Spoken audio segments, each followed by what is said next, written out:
नमस्कार। आज के इस वीडियो में दैनिक जागरण के संपादकीय से 472 शब्दों के डिक्टेशन को हम लोग आउटलाइंस के साथ लेने वाले हैं।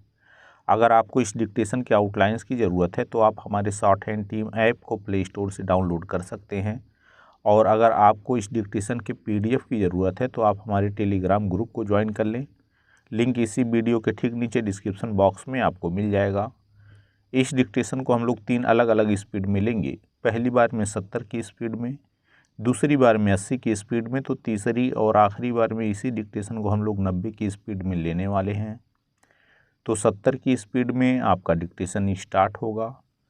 5 सेकेंड के बाद तब तक के लिए आप रेडी रहें।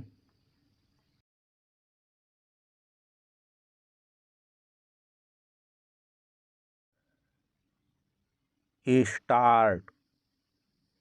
जब उत्तर प्रदेश में समाजवादी पार्टी और दिल्ली में आम आदमी पार्टी से समझौते के बाद कांग्रेस अन्य राज्यों में सहयोगी दलों के साथ सीटों के तालमेल की उम्मीद कर रही थी, तब केरल में वाम दलों ने अपने प्रत्याशी घोषित कर उसे झटका ही दिया। केरल में सत्तारूढ़ वाम दलों में से पहले भाकपा ने वायनाड समेत 4 सीटों पर अपने उम्मीदवार घोषित किए। फिर माकपा ने 15 सीटों पर अपने प्रत्याशी तय कर दिए। इसका सीधा अर्थ है कि वाम दल केरल में कांग्रेस से मिलकर चुनाव लड़ने को तैयार नहीं। चूँकि राहुल गांधी अभी वायनाड से सांसद हैं, इसलिए उन्हें या तो वाम दलों के खिलाफ चुनाव लड़ने का साहस जुटाना होगा या फिर अन्य किसी राज्य में चुनाव लड़ने जाना होगा। वाम दलों की सलाह तो यह है कि यदि कांग्रेस भाजपा को हराना चाहती है तो राहुल गांधी को उत्तर भारत से चुनाव लड़ना चाहिए। उत्तर भारत में उनके लिए कोई सुरक्षित सीट तलाशना एक कठिन काम है, चूँकि पिछले चुनाव में वह अपनी परंपरागत सीट अमेठी से चुनाव हार गए थे। इसलिए इस बार शायद ही वहां से लड़ने की हिम्मत जुटाएं। वह कुछ भी करें, वाम दलों ने केरल में कांग्रेस के साथ वही व्यवहार किया जो बंगाल में ममता बनर्जी ने किया। उन्होंने भी यह कहकर कांग्रेस से तालमेल करने से मना कर दिया था कि बंगाल में ऐसा करने की ज़रूरत नहीं।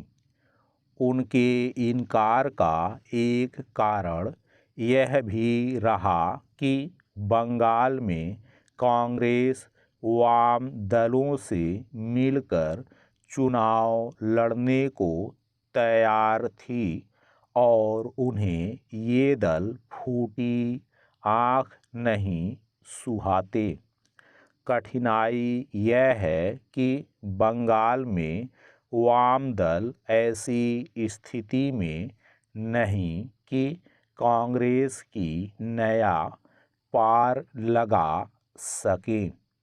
पैरा विपक्षी दलों के मोर्चे INDIA की बैठकों में बढ़ चढ़कर भाग लेते रहे वाम दलों के नेताओं ने एक तरह से कांग्रेस से राजनीतिक छल ही किया। इन बैठकों में भाकपा की ओर से जो डी राजा शामिल होते थे उनकी पत्नी ही वायनाड से प्रत्याशी बनाई गई हैं। यह भी उल्लेखनीय है कि वह पहली बार चुनाव लड़ने जा रही हैं। पिछले लोकसभा चुनाव में दक्षिण भारत और विशेष रूप से केरल और तमिलनाडु ने कांग्रेस का संख्याबल बढ़ाने का काम किया था, लेकिन इसमें सहयोगी दलों की भूमिका अधिक थी। पिछली बार पंजाब ने भी उसे सहारा दिया था, लेकिन इस बार वह वहाँ उतनी मजबूत नहीं दिख रही है। आम आदमी पार्टी ने दिल्ली में तो उससे समझौता कर लिया, लेकिन पंजाब में ऐसा करने से इनकार कर दिया।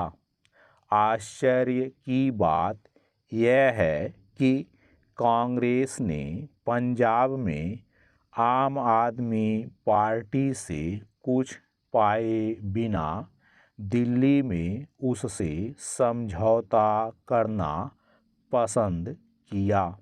दिल्ली में भी उसे केवल 3 सीटें लड़ने के लिए मिल रही हैं, जबकि पिछली बार 5 सीटों पर उसके प्रत्याशी दूसरे स्थान पर रहे थे। साफ है कि कांग्रेस खुद भी अपना नुकसान कर रही है। स्टॉप। दोस्तों, इसी डिक्टेशन को दूसरी बार में हम लोग 80 की स्पीड में लेंगे और आपका समय स्टार्ट होगा 5 सेकेंड के बाद। तब तक के लिए आप रेडी रहें।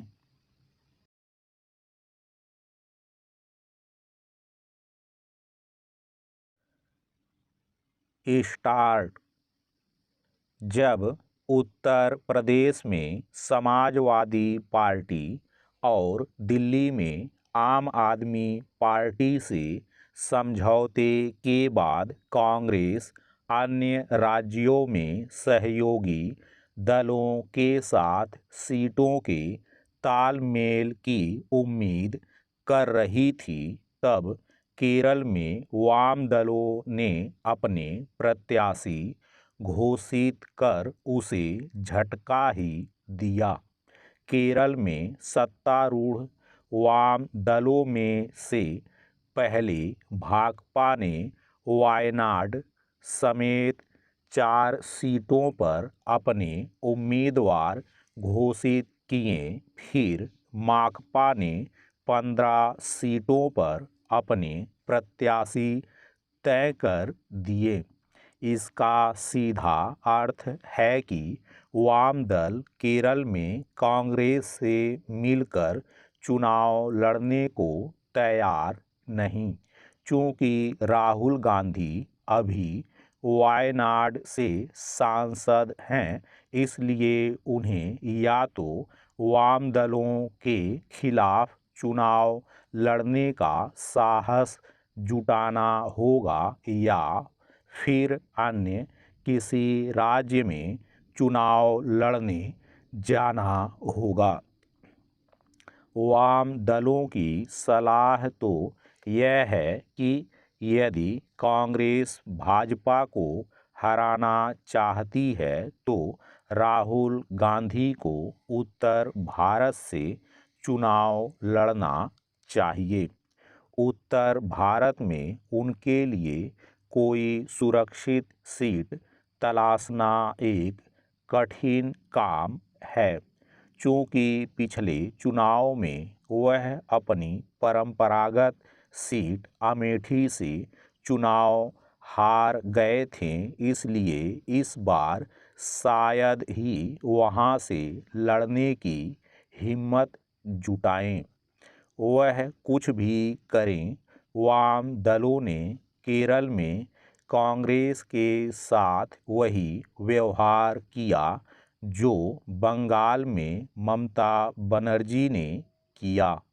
उन्होंने भी यह कहकर कांग्रेस से तालमेल करने से मना कर दिया था कि बंगाल में ऐसा करने की ज़रूरत नहीं।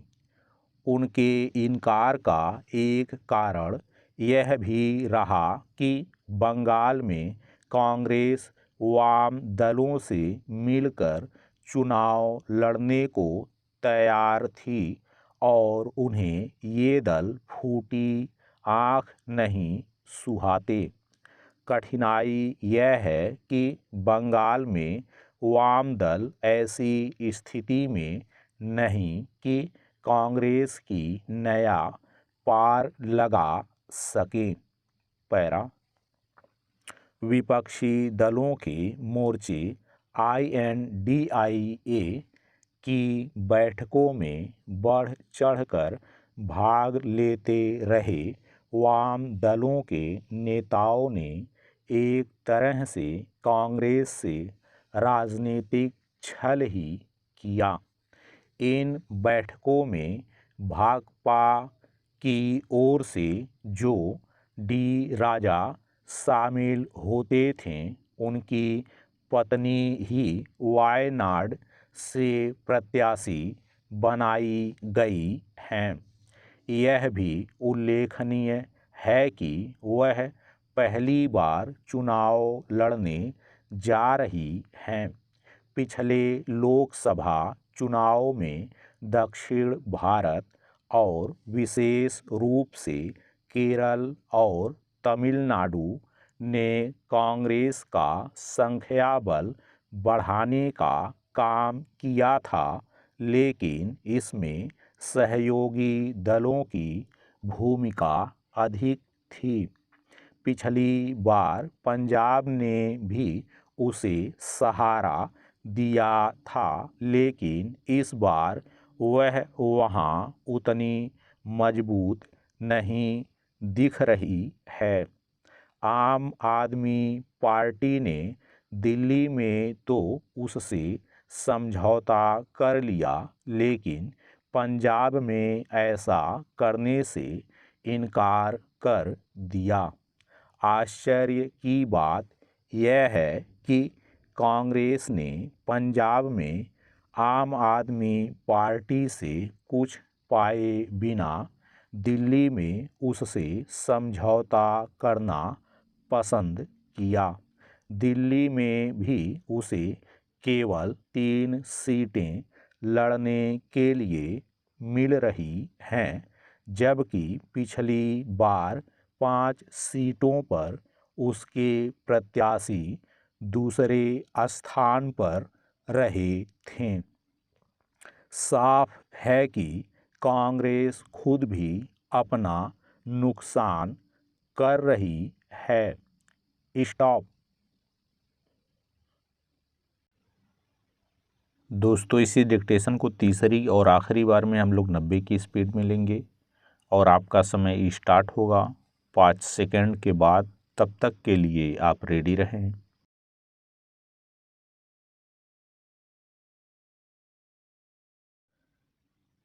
स्टार्ट।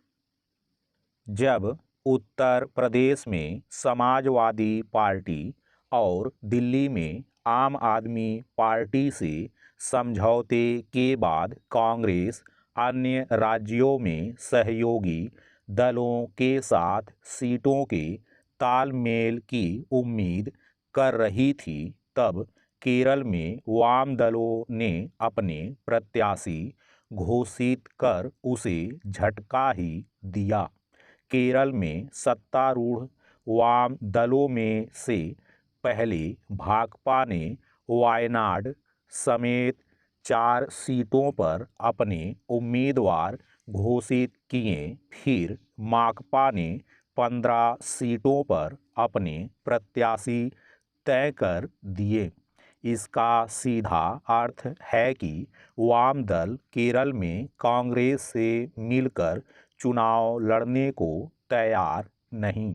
चूंकि राहुल गांधी अभी वायनाड से सांसद हैं, इसलिए उन्हें या तो वाम दलों के खिलाफ चुनाव लड़ने का साहस जुटाना होगा या फिर अन्य किसी राज्य में चुनाव लड़ने जाना होगा। वाम दलों की सलाह तो यह है कि यदि कांग्रेस भाजपा को हराना चाहती है तो राहुल गांधी को उत्तर भारत से चुनाव लड़ना चाहिए। उत्तर भारत में उनके लिए कोई सुरक्षित सीट तलाशना एक कठिन काम है। चूँकि पिछले चुनाव में वह अपनी परंपरागत सीट अमेठी से चुनाव हार गए थे, इसलिए इस बार शायद ही वहां से लड़ने की हिम्मत जुटाएं। वह कुछ भी करें, वाम दलों ने केरल में कांग्रेस के साथ वही व्यवहार किया जो बंगाल में ममता बनर्जी ने किया। उन्होंने भी यह कहकर कांग्रेस से तालमेल करने से मना कर दिया था कि बंगाल में ऐसा करने की ज़रूरत नहीं। उनके इनकार का एक कारण यह भी रहा कि बंगाल में कांग्रेस वाम दलों से मिलकर चुनाव लड़ने को तैयार थी और उन्हें ये दल फूटी आँख नहीं सुहाते। कठिनाई यह है कि बंगाल में वाम दल ऐसी स्थिति में नहीं कि कांग्रेस की नया पार लगा सकें। पैरा विपक्षी दलों के मोर्चे INDIA की बैठकों में बढ़ चढ़कर भाग लेते रहे वाम दलों के नेताओं ने एक तरह से कांग्रेस से राजनीतिक छल ही किया। इन बैठकों में भाकपा की ओर से जो डी राजा शामिल होते थे, उनकी पत्नी ही वायनाड से प्रत्याशी बनाई गई हैं। यह भी उल्लेखनीय है कि वह पहली बार चुनाव लड़ने जा रही हैं। पिछले लोकसभा चुनाव में दक्षिण भारत और विशेष रूप से केरल और तमिलनाडु ने कांग्रेस का संख्याबल बढ़ाने का काम किया था, लेकिन इसमें सहयोगी दलों की भूमिका अधिक थी।